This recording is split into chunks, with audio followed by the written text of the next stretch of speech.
2 बार वो मेरे पूज्य महाराज श्री को बुलाते थे उसी महालक्ष्मी मंदिर में। अब मंदिर के नीचे हॉल है, बहुत बड़ा हॉल है, उसी में 5-5 दिन की राम कथा होती थी। मैं भी साथ में महाराज श्री के रहता था। उस मंदिर के ठीक बगल में जो बिल्डिंग है उसी में 7th फ्लोर पर मंदिर का एक फ्लैट है। तो जो भी महाराज आते थे उसी में रहते थे फ्लैट में।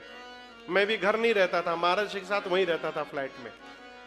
तो एक दिन में कहीं हम लोग गए थे, लौटे जब दोपहर में फ्लैट में सरकार, तो लिफ्ट में चढ़े, महाराज श्री थे और मैं था।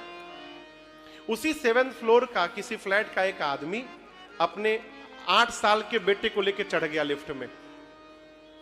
महाराज श्री हैं, मैं हूं, वो बाप बेटा, 4 लोग। लिफ्ट का गेट बंद हुआ, लिफ्ट धीरे धीरे जाने लगी ऊपर। उस बाप ने बेटे से कहा, महाराज को धोख खा। आपने कहते ना धोख खाने को, प्रणाम करने को, महाराज को धोख खा। वो बेटा बोला पिता ने फिर कहा, महाराज को धोख खा। बेटा बोला 3 बार कहा। तीनों बार उसने मना किया, नहीं करूंगा। चौथी बार बाप ने मारा, खींचकर एक चाटा उसको, मारा चाटा। तब तक महाराज श्री हाथ पकड़ लिया, अरे नहीं नहीं बच्चा है बच्चा है। तब तक हम लोग पहुंच गए, 7वें माले पर निकले। हम लोग दाहिने मुड़े और वो बाप बेटा बाएं मुड़े। 2 कदम जाकर महाराज श्री रुके। अब पीछे मुड़कर बोले, भाई साहब इधर आइए मेरे पास।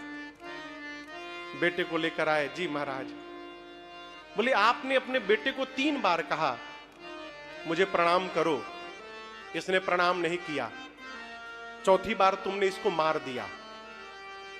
तुम बाप हो, ये जानने का तुमने प्रयास किया कि तुम्हारे बेटे ने मुझे 3 बार कहने के बाद भी क्यों नहीं प्रणाम किया?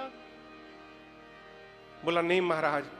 महाराज जी बोले, मैं बताता हूं, जब बाप होकर तुमने प्रणाम नहीं किया तो बेटा तो तुम्हारा ही है। ये तुम स्वयं प्रणाम नहीं कर रहे, उससे कह रहे हो प्रणाम करो, कैसे करेगा ये? उनका चेहरा इतना रह गया।